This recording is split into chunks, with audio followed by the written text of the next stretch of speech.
All right, settle in, because we've got a threefer. August Soulmates, Part 1.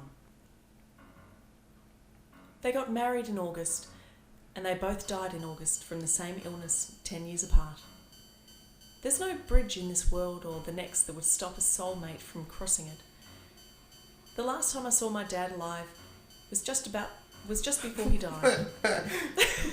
Well, that sort of goes hand in hand. Glad we established that. Yeah. Every time I saw him around alive was when he wasn't dead. Fucking. And when I saw him dead, I thought, he's not alive. he's not normally alive.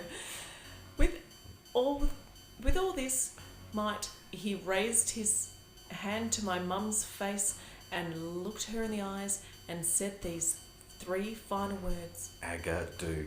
Do. That was his way of saying, I love you. This is my story. Never mind about then, move across, this is my story. After all the paranormal experiences in my life, at 30 years old, for some reason, I don't know why, I just went into denial. I convinced myself everything that has happened to me was just my imagination and nothing else. Death is final. Money, yeah. Death is final, and I declared myself an atheist.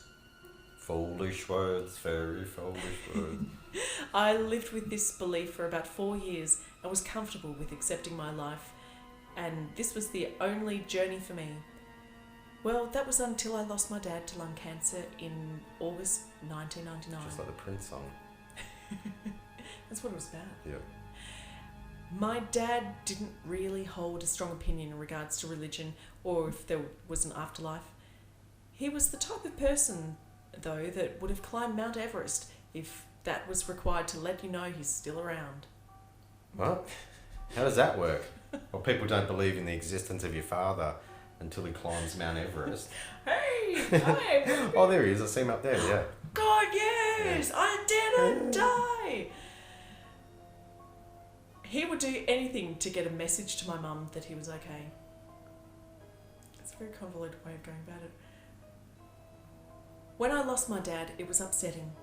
I grieved, but I was not oversensitive, not looking for signs or proof that he was still around. I just took comfort in the fact that he was not suffering anymore. Mum was taking it pretty hard. They got married in August 1958. Mum was just 17 years old. You get the idea? She was probably pregnant. Uh-huh. From that point on... That's why they don't believe in religion anymore. Yeah. From that point on until now, he was her whole world.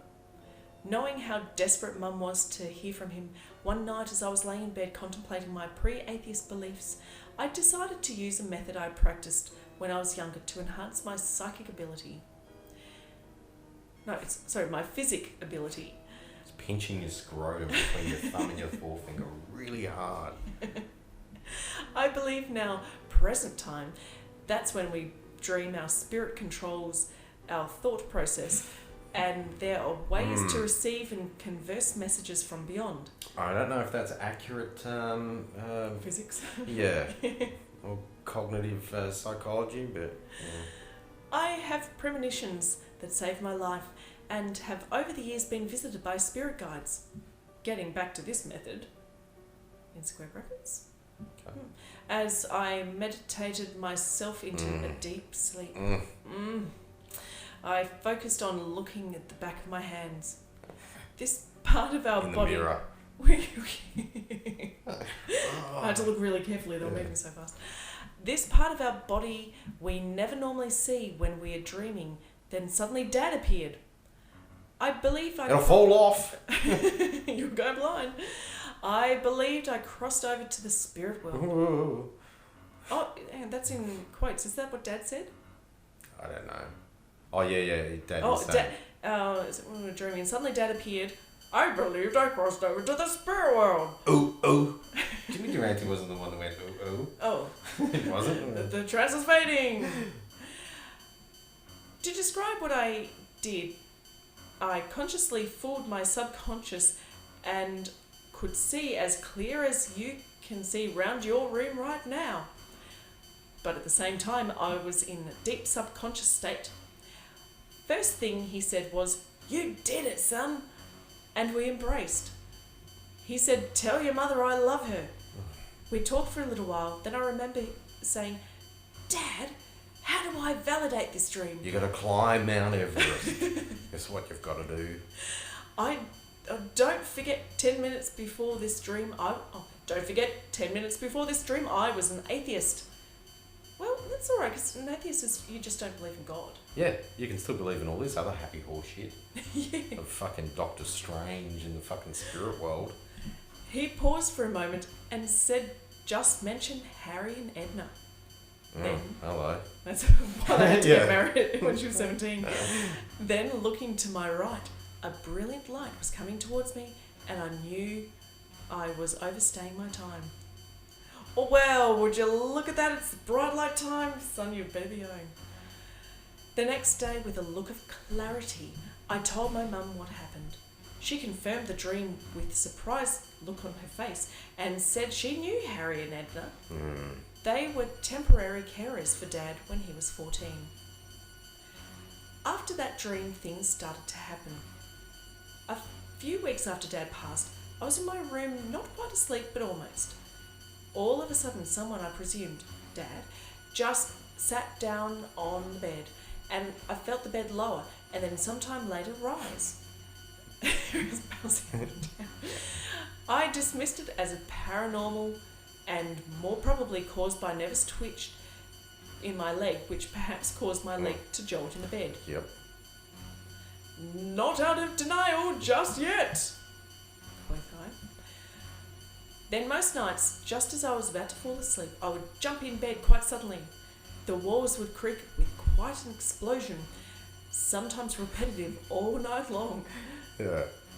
Sometimes from my bedroom, I could see shadows walking up and down my hallway. My youngest son also started seeing things, including ghosts. He was so frightened, my wife often slept with him. This guy like comes off like a grown 6-year-old. I imagine he's in the house with like big full pajamas that have mittens and fucking feet things on them. Oh yeah, he's been wearing a onesie for years. Yeah. Not ironically. The way that he comes running into the room and does a big flying leap onto the bed so it bangs into the wall. And then when he's like jumping on the bed with his ghost dad playing fucking ghosty pillow fight or whatever. Fuck me.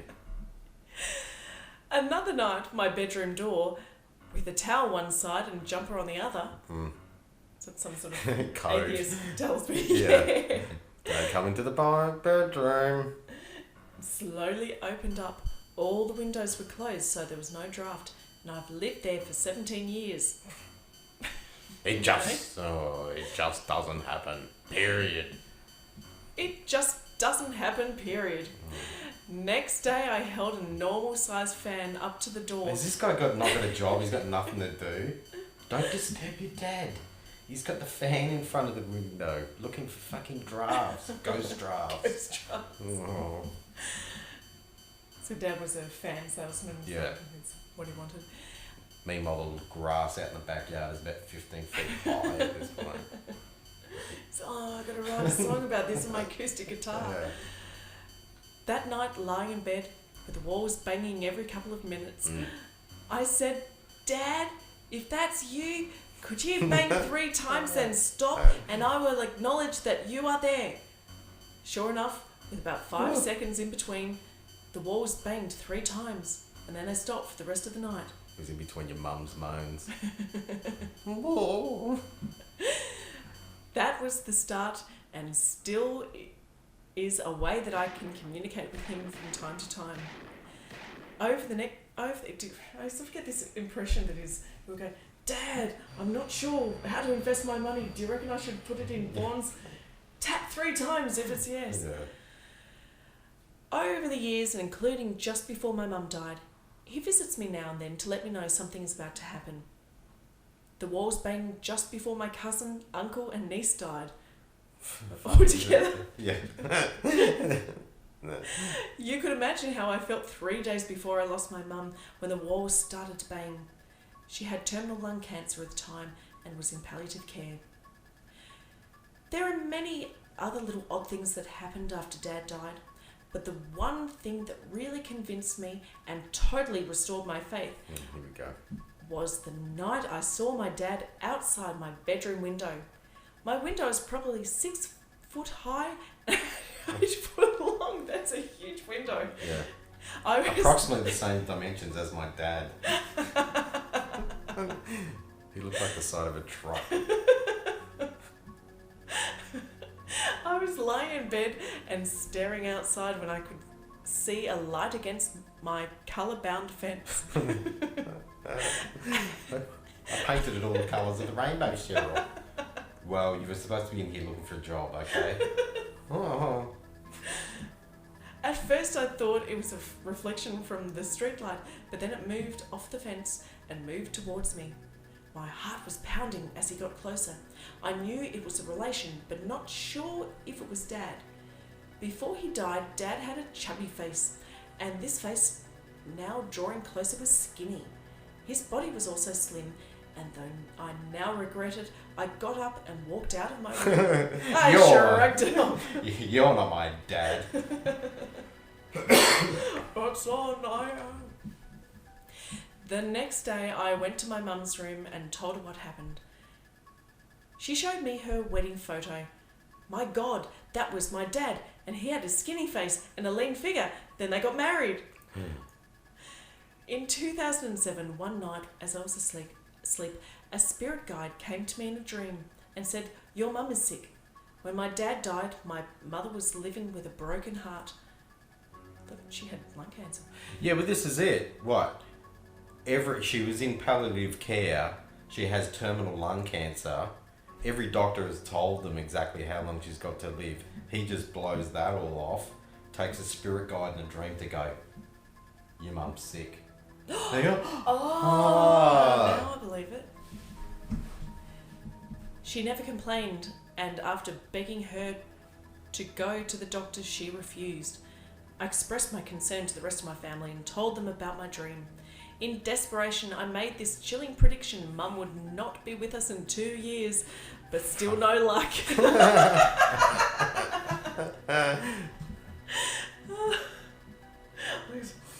Yeah, again, it's like a grown-up 6-year-old. I wish you were dead. If you were dead, I'd be happy. I still carry guilt for not trying hard enough, but I realised Mum was dying from a broken heart and was aching to be with her soulmate. She was waiting for her time and left it up to fate. January 2009, as I was sleeping, my spirit guide had returned. He said bluntly to me, "Your mother is going to suffer." The next day, as I was taking my mum to the doctors, she told me about a dream she had on that same night. A little dark person told her she would be better off in the spirit world. With that household family. That evening was the beginning of a cruel battle with cancer. Over the next 7 months, it's too painful to write about what she went through, but what I would tell you is this: she kept her dignity and would not bow down to this living evil that was slowly taking her life. She never lost her humour either. She told me one day with a cheeky grin on her face that she was going to haunt me, God love her.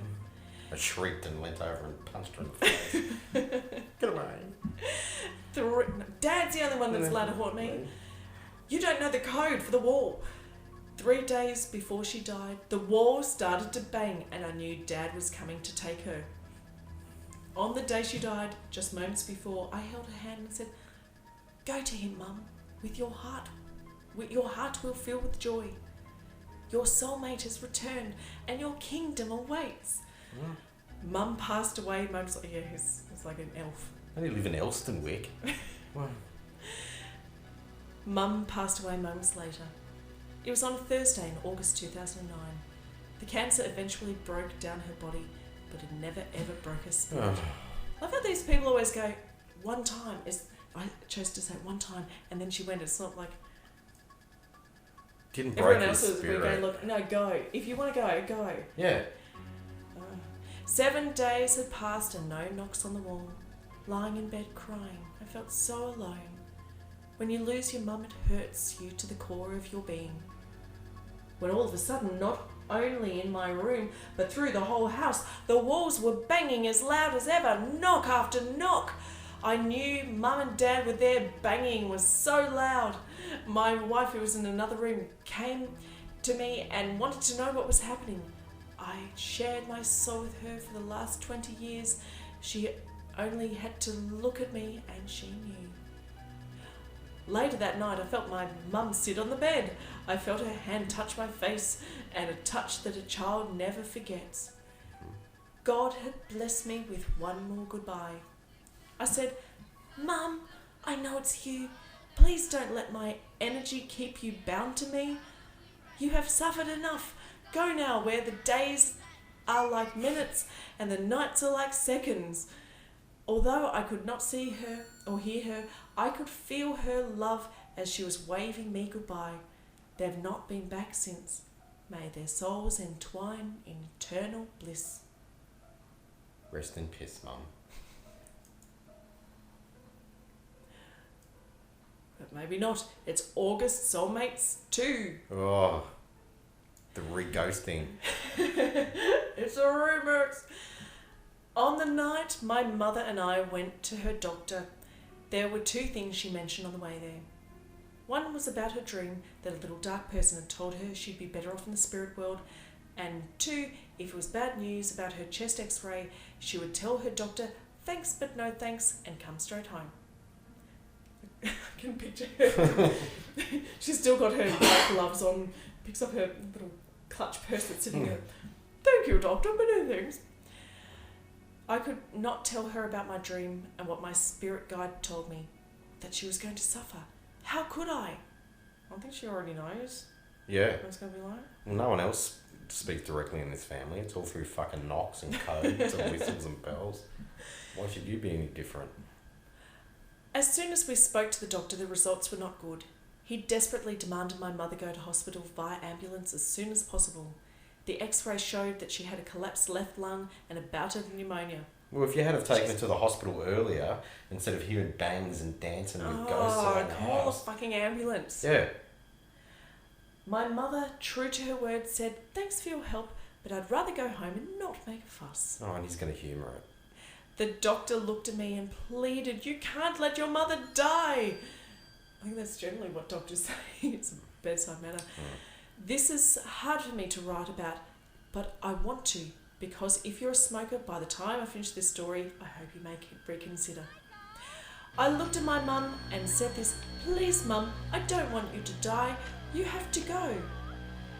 I don't want you to die, you have to go. In that moment, she realised how this was affecting me and I agreed to go to hospital. This is going to be a blow-by-blow description of palliative care, I think. He just told us before that he wasn't going to describe the big cancer battle. It's too upsetting, but he's had a good cry. He Yeah. can do it now. My mother was admitted to hospital in January 2009 for about 6 weeks. A 4-inch inoperable tumour was discovered in her left lung caused by smoking and she was only given months to live. It's like ghost stories, arsehole. Do we need to really hear all this shit? He's jealous of everyone else who describes me. their house plans and I'm going to do something Oh, different. yeah. It's going to post pics of medical charts. In March 2009, my mother was back in hospital with a temperature of 39 plus and another bout of pneumonia that lasted for 2 weeks straight, day and night. Well, it doesn't usually go away at night. It clocks off at 5. Yeah. See you, Jan. See you in the morning. If you could imagine... Bye, Rob. Bye, Philly pneumonia. See you in the morning. Fucking dickhead. If you could imagine the discomfort of having a temperature for 2 weeks, then imagine having to deal with it with one lung and pneumonia as well. Oh, sorry. My pneumonia was never that good. Sitting by her side, I witnessed courage that I'd never thought was possible. Oh, what did she do? She's the fucking dullard that just came out with the one statement of going, "If I die, I'm gonna haunt you." I'd be like, Yeah, oh, I I'd go. don't want to make a fuss, so it's going to be. I'm just going to sit here in the corner seething. She struggled to breathe though through most nights and dragged herself off the bed to go to the toilet as she refused to soil herself where she lay. I think that's what happens in hospitals generally. It's like, well, if you're not going to go to the shitter, you can lie in it. Yeah. where she lay, and sometimes through the night she would demand that I would go home. Because she fucking wants peace. Go home and work on the job application. She was more concerned about how it was affecting me than her own plight. Yeah, because he kept on calling it plight. She took it on the chin and never cried once. My mother eventually got home, although she was not expected to make it. She got well enough to get out. Yeah, she kept on running away from him. One day in my mother's room, on her cupboard, a wind-up toy guitar which had not been played. What's going to happen here? She'd have turned around. Channel the fucking ghost of Jimi Hendrix's toy guitar. It was a hurdy-gurdy. Yeah. Which had not been played or wound in years, started to play, not only in front of Mum, but also my brother who was with her. The song was Love Me Tender, and the lyric that was played was, For my darling, I love you. This was the only time in 8 months the cancer gave her a break. It was the live version, so you also heard the part where Elvis like karate kicked the board on stage as well. And I guess my father was letting her know he was with her. Things only got worse from this point as the cancer got more aggressive to a point of torture. My mum couldn't lay on her back and she would start to choke when she did. She basically had to sleep sitting upright. The doctors admired her bravery and some cried at how she was fighting. She still didn't cry. Her spirit was never compromised through the whole ordeal, and even about 2 weeks before she passed, she told me that she saw 2 ghosts come into her room and hide under her bed. Yeah, she's delirious. Yeah. It probably was the medication she was on. Thank you. But if it was something else, supernatural, trying to break her spirit, it failed as well. My mother not only did me proud in her battle with cancer, but it's all about him. Yeah. She doesn't want to make a fuss. But I'm sure the Lord himself would have thought it enough is enough. I'm sorry for going into so much detail, but if one person who reads this kicks the habit, then my mum and dad deaths will not be in vain. Take the power away from this living and evil entity. Cancer, don't smoke. Thanks for that, you. December 14th, 2009, on the day I submitted August Soulmates, I found myself, by strange coincidence, through my employment in my... Yeah, it's got to slip that in. That's been the most surprising part so far, yeah. In my hometown suburb of Concord, where I grew up, I had it's because he wrote that first story, August Soulmates. He now considers himself a professional full-time writer. That's the job. Yeah, a friend flipped him 20 cents in the pub, just was a laugh. I went back to where we lived and sat opposite my old house, reminiscing. I understand what spiritually makes us so drawn to an area. If I find myself earthbound when I die, I've got no doubt this is where I'll hang. Later that evening, at my home, my story went on the web. At that point, you see the spinning like newspaper type visual. The editor at this shitty web page, J. Jonah Jameson, talking on the phone. We need a second story. They're eating it up. I have to admit I was feeling quite emotional and not sure what to expect from your reply, but I know from the bottom of my soul it's something I wanted to share, and I'm amazed on how on a spiritual and universal level we can all connect. About 4 a.m. the next morning, I was wide awake lying in bed when suddenly I heard an explosion against the wall. Does he not know the difference between a fucking bang and an explosion, by the way? It's always an explosion. Well, it was all about banging the last one. He's got a reputation as a writer now. He's a level up. The ante. This is going to be the Philosopher's Stone. Yeah. I think by the time we get to August Soulmates 3, it's going to go on forever. I'd not heard this since Mum left. My first thought is, they're back. Then, about 2 seconds later, the Christmas tree, which was on the other side of the wall, fell over. I don't like to jump to conclusions, as I know how our mind and emotions can play tricks on us. I've always been very strict when distinguishing paranormal activity. I don't think so. But when I got up to investigate, my son, who was on the other side of the wall, resting in our lounge room, said he felt something whiz past him and crash into the wall just before the Christmas tree fell. Like a ghost drunk version of his mum standing through the house. Straight through the Christmas tree. Oh, Dance with me. Dance with me, Dad. and your tradition continues. Oh. This was the first time in 41 years I'd shared a paranormal experience with two different interpretations with the same conclusion. I know Mum and Dad wouldn't purposely knock over the Christmas tree. But they did like to fuck up against the wall in the bedroom. But I think it was their acknowledgement of August soulmates, of which I'm pretty sure they would have been glad I wrote. By the way, my son, who was in the lounge room, was born in August. Who cares? Question mark? His ghost mum went through the presents and saw she didn't get the cha-cha heels. Went off her nut. Later that morning, driving my truck, a song came on the radio I haven't heard in years. Roy Orbison? It was my mother's favourite song, I'm Woman, by Helen Reddy. I thought it was going to be Love Me Tender. Oh. Part of the lyric, I'm woman, hear my call, H-E-R-E. Another part, I am invincible, I can do anything. Just after that song, my mobile rang. It was the cemetery informing me my mother's headstone had been completed. Strange coincidence. Oh, well, I don't think Helen Reddy was singing about headstone delivery. It's not like Matthew and Son. It's not the song of a female stonemason. You fucking idiot. I believe it was actually cut from Flashdance. Yeah. I wasn't sure about including this dream I had on Christmas night because I'm not sure it was real. My dreams over the years have been a very powerful source to me, and I could write for a year about visions and things that have happened. Please no. My spirit guide, who has come to me in my dreams over 20 years, had pre-warned me on many occasions about people close to me. He also told me I would live to 77. Let me include that for the record. This is going into the time capsule. Yeah. In this dream, my So mother it's told not a verbal contract between you and the spirit world. In this dream, my mother told me she was on a high plane, Mount Everest, and my dad would be with her soon. She also told me a lot of spirits are watching me. Each the journey over me, every step I take. Not sure if it was real, but I do understand what she meant. Life is a journey that builds the character. My mother was put to the ultimate test and suffered, and I was pre-warned by my spirit guide. The high plane she refers to was foretold to her in her own dream.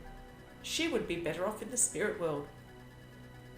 In August 1999, the Holy Ghost came to my mother when she was down and out and lifted her spirit. I know from my own experience how that feels, and I know in my heart my mum and dad are better off. Dear friend, be confident. Yeah, hop on the back of my bike, we'll have you fixed up in no time. It just says, you take the We're off go to Mount road, Everest. I'll take the no road. We're off to Mount Everest to pray. For Helen Reddy and the mortally wounded. 1 week before she died, the truth is I couldn't cope anymore, and I actually fell asleep behind the wheel of my truck. Fingers crossed. Oh, that's why Mum was going, go home and get some sleep. It's all the crank that he's doing. He's having these visions. Yeah, I was that exhausted. The banging that he keeps hearing is just his truck driving over pedestrians and cars and dogs. I was that exhausted. As sick as my mother was, she understood how tough it was for us. I think the love of her family made her hang in. Oh, we get it. Yeah. She never lost dignity. She never lost it. She never made a fuss. Oh. In as long as she did. She held my hand and said, you poor boy, you've been to hell and back. It's not your fault. We both broke down and cried. She did cry. You liar. Oh, was this in real life or was this the dream? That's real life. Yeah. I feel betrayed. All right, may their souls entwine in eternal bliss. August Soulmates 3. Beyond Thunderdome. And I got a feeling it's going to be as successful as that film too. It's going to have a chorus of scruffy children coming in. Yeah. We've been doing the tell. It's been us in the walls all along.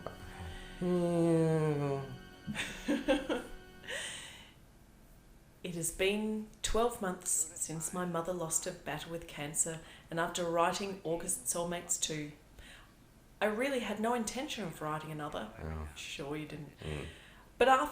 But what has transpired since then has been the most incredible sequences of paranormal activity I'd ever experienced, and felt compelled to come back and share it with the folk here at YGS. I know my mother, after she'd passed away, went through the light, and I also know that when there is a reason for them to come back, they will. The need to come up with another shitty story to try and get a little bit of attention. Oh, like my mind drifted into Terminator there. I just wanted to come back, and she's just Time plowing travel. through coming back. There's going to be a bubble and his naked mum's there going, yeah, you have to stop your father from going to Mount Everest. And Helen Reddy's here to help him. She just turns and just says, we're invincible. She turns to you with one red eye. Yeah. She cuts off the flesh on her arm and points to you just to scare the bejesus out of you. This year, in January 2010, 12 months exactly after my mother was diagnosed with cancer, my auntie, my mother's only surviving sister, was also diagnosed with stage 4 cancer and given no chance of survival. Did they all work at Hardy Pope as well? Yeah. What are we having for dinner, Mum? Oh, brake linings and some asbestos. Oh, great. Asbestos! Grating it over the top. Can we have some fiberglass for after dinner, Mum? Oh, okay. They're like when Dad dishes up. He pats it down in the cone. She had refused all treatments offered.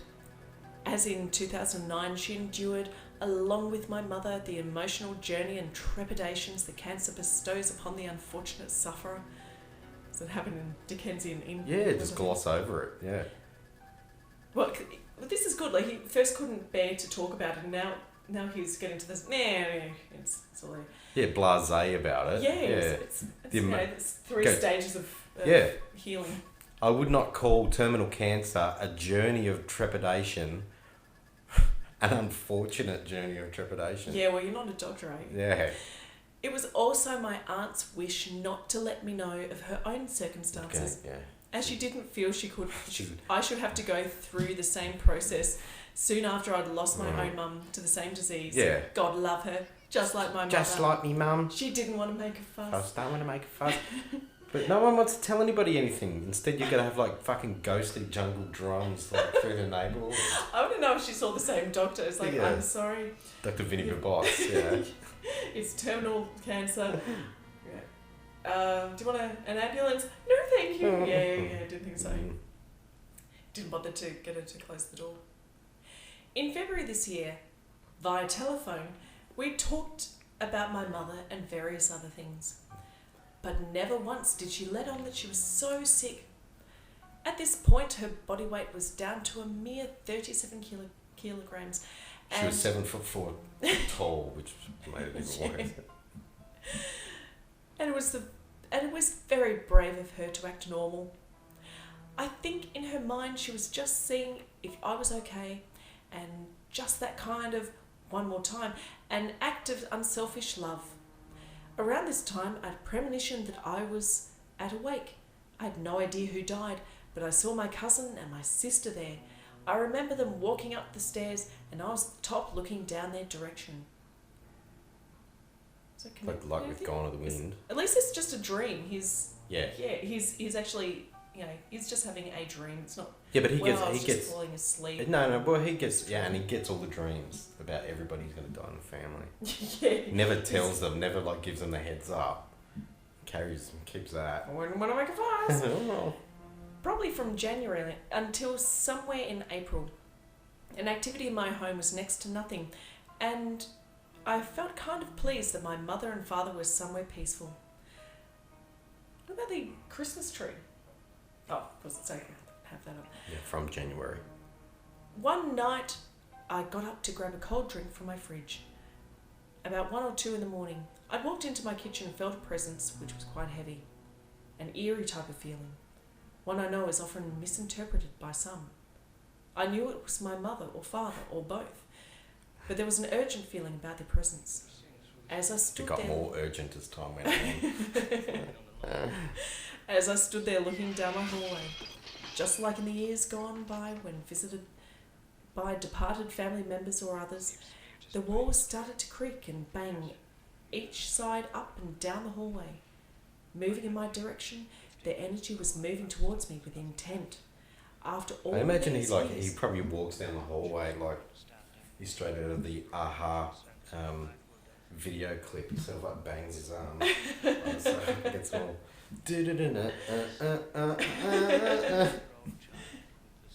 as he punches through into the real from the spirit world. It's all drawn in pencil. That's what the spirit world looks like. Yeah. After all these years, I'm well and truly over the fear that's associated with the spiritual or paranormal, which has been around me for so many years. I remember calmly drinking my beverage, and so, yeah, you know he's going down for a cold, cheeky cold one, 2 in the morning. Drinking my mug of bong beverage. water, yeah. And saying in their direction, "Hello, can you show yourself?" Standing there for a while, it was evident that seeing them that night was not on the cards, so I decided to head back to my bed. As I lay down on my bed, I put my hand out of the bed and asked my mother to hold my hand. Oh, this dude is so creepy. I mean, this is beyond the grief. He's doing okay, and he's going, "Mummy, hold my hand." Oh, Marcel Proust. Oh, no wonder his wife is pissed off. Like, what did you wake me up for this time? I seriously think he has a separate bedroom and bed. Well, yeah, I was thinking that too, because it's not like... She must be the heaviest sleeper in the world. Yeah, by this stage. No one wants to sleep with him.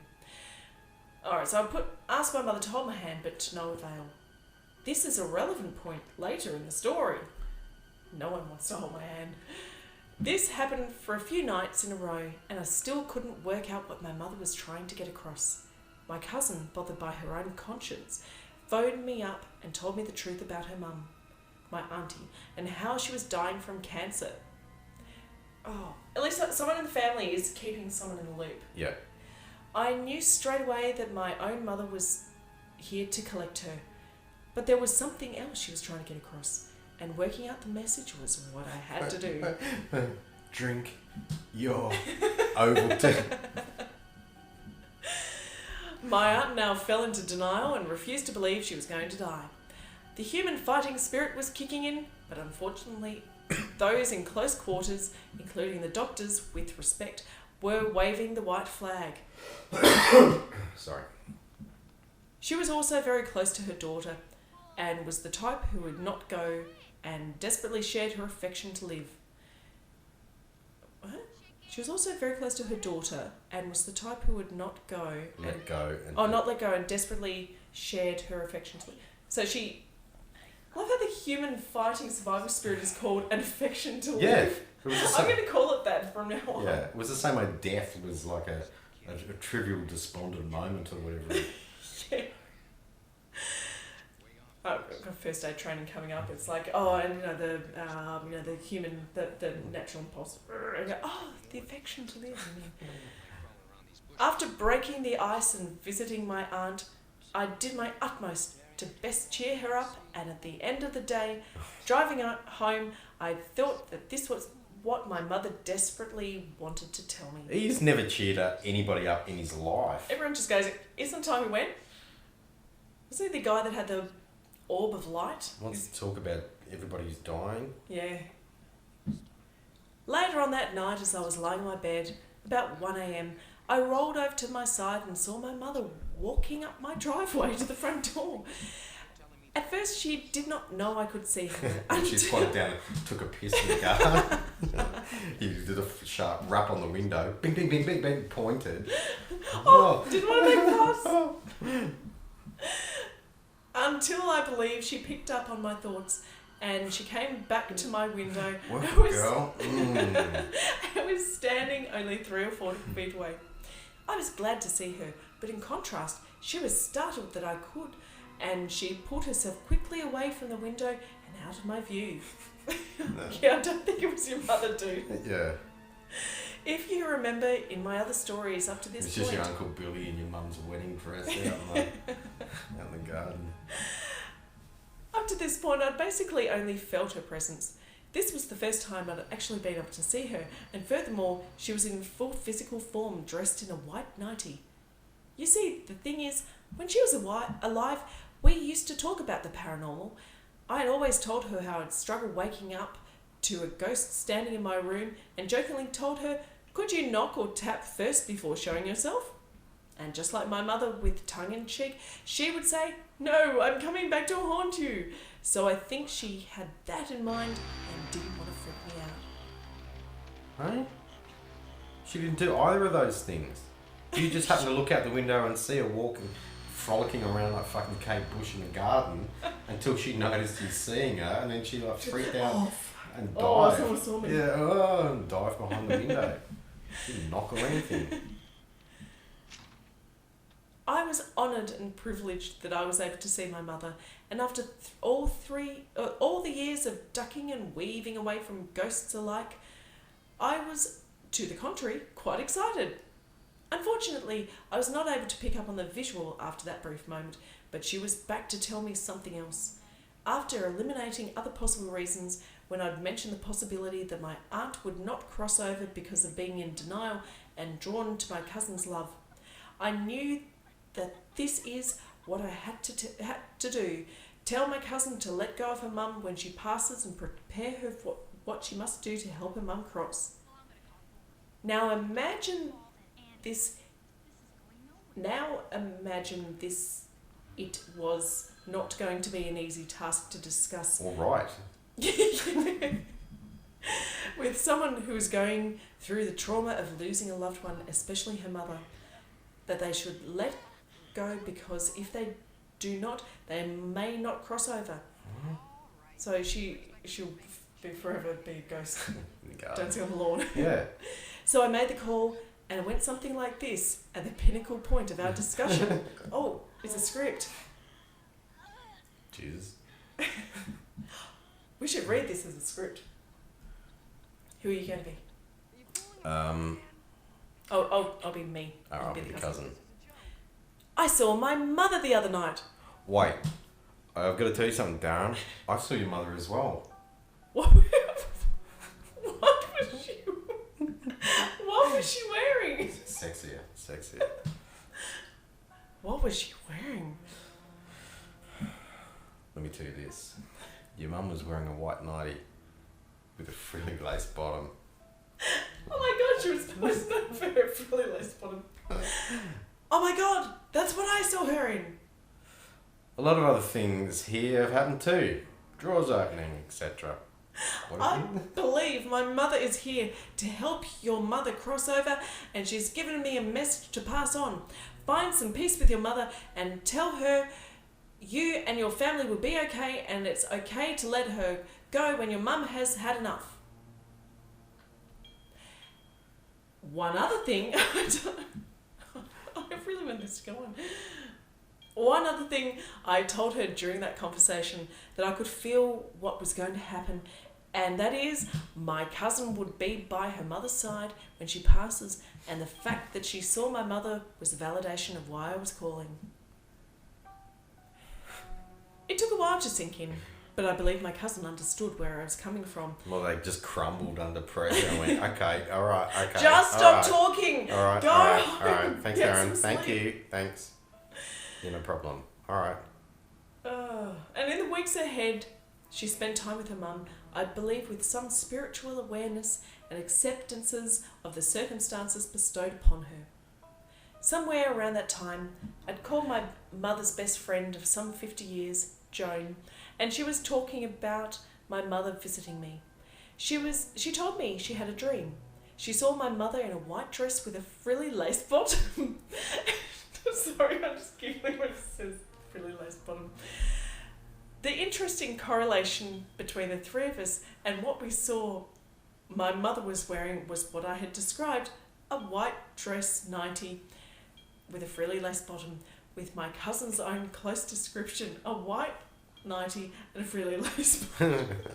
And my mother's best friend, your mum's my mother's best friend described it as a white dress and frilly lace bottom.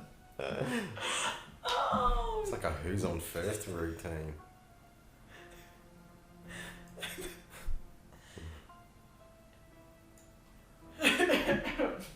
Sorry, I need to compose myself. Oh, this is going on. It's torture. The 5th of May 2010 is a day I will never forget. I went to bed about 9. Yeah, I 9:30 remember that PM. too. You went to bed at 9:30. Somewhere through the night, I was in deep hypnotic sleep. My mother walked into my room and tapped me 3 times gently on my shoulder. And then she leaned over me and gave me a hug and said, Oh, here we go. I'll be mum. Darren, where's my bed? I now sleep in her room. Her bed is in my daughter's room. It's in your room. I was in such a deep sleep, I thought it was in another room. No, you're in my room. So much like my mother's humour. Oh. Darren. Oh, it's you. That was Mum, ghostly. sorry, Mum. Darren, it's my birthday. In a calm, soothing tone. Shortly after, I love how this guy's like getting more confidence in his writing. He's working on his script material now. So just going to be doing stand-up.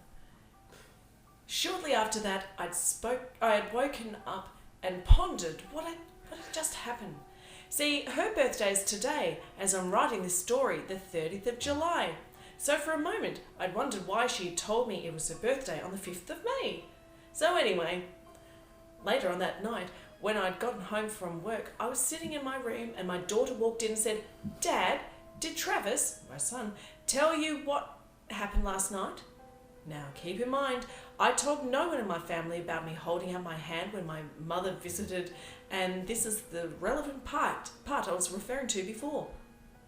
My son told me he was lying on his bed with his hand held over the side, when all of a sudden someone held his hand gently and our pet Jack Russell was whimpering in the direction of where his hand was being held in a submissive position. This dog's allergic to peanut butter.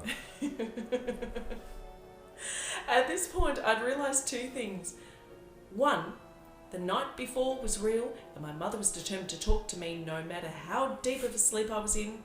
And 2, the fact that she held my son's hand and not mine was validation of her visit, as only I knew about it.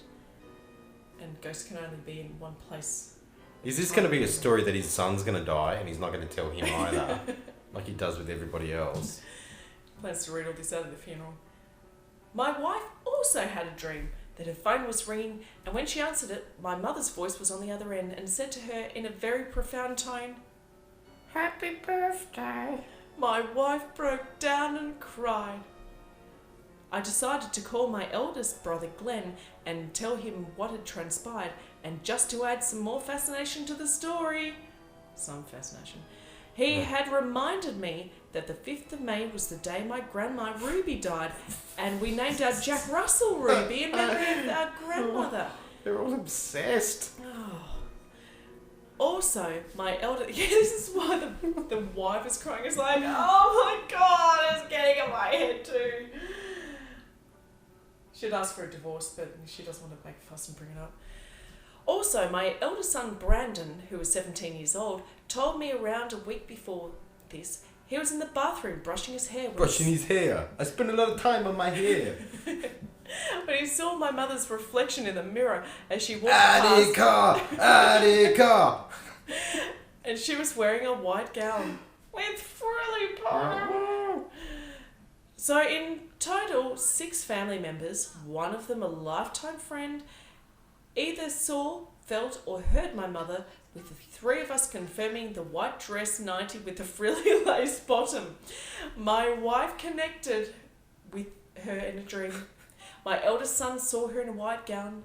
My youngest son felt her hold his hand, and our family pet Ruby was whimpering at the time she visited my youngest son. And oddly enough, the only one who had no experience was my daughter, who now sleeps in my mother's old bed. She's the only sane one. I can bet she's writing fiction.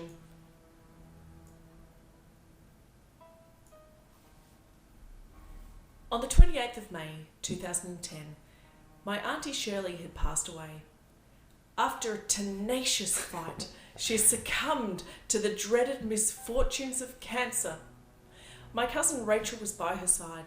A few days later, at the wake, I was standing at the top of the stairs, and my sister and Rachel were both walking up towards me. Just picturing this like some film clip again. Yeah. This was the premonition I had some months prior. I believe my mother was with her when she died and succeeded in taking my aunt through the light and into the land of peace. God bless them both. What difference does it make? They seem to come back with them forwards willy-nilly constantly. Dancing on the lawn, Yeah. pushing over Christmas trees. Yeah, doing some like old flapper 30s dance, like showing off the frilly knickers. Dun, dun, dun, dun. August 1st, 2010. I went to the cemetery on my own to see Mum and Dad and embrace the spiritual ritual that August now means to me. As I leaned over the headstone placing my flowers, I felt the most amazing breeze rise up through the trees. Breeze in a cemetery. Spooky. Watch out for that Green Goblin thing. Yeah. Through the area I was positioned, the August wind was refreshing and made me feel complacent in a spiritual manner. As I walked back to my car, I sat inside and I knew there was a message on my radio, and the next song that I heard was presented. As I turned... Dang, dang, dang. Everybody heard about the word. As I turned the radio Pretty fly on... for a white guy. Comes on. Mum. Boys, boys, boys. As I turned the radio on, these are the first words I heard. It went something like this. I can feel the breeze blowing between the trees. I can remember the days gone by. Yeah, there's 2 chains. Not like I needed any more signs, but they're always welcome. Wow. What a fucking drama from this knob. Oh, lack thereof. Mm-hmm. Alright. I've had enough ghost stories. I'm too frightened. Alright. What was that? Mum's Nana? here. See ya. Bye.